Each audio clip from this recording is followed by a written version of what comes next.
All right, new overnight. The long-awaited and much speculated about Austin City Limits Music Festival lineup has been released.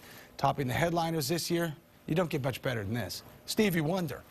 Also this year's 2011 Album of the Year Grammy winners, Arcade Fire. Rapper Kanye West and rock band Coldplay also going to be headlining. Folk band Fleet Foxes and rock band My Morning Jacket. Country band Alison Krauss and Union Station will also be performing. 3-day passes already gone, can't get one, but 1-day passes will go on sale at 10 o'clock this morning.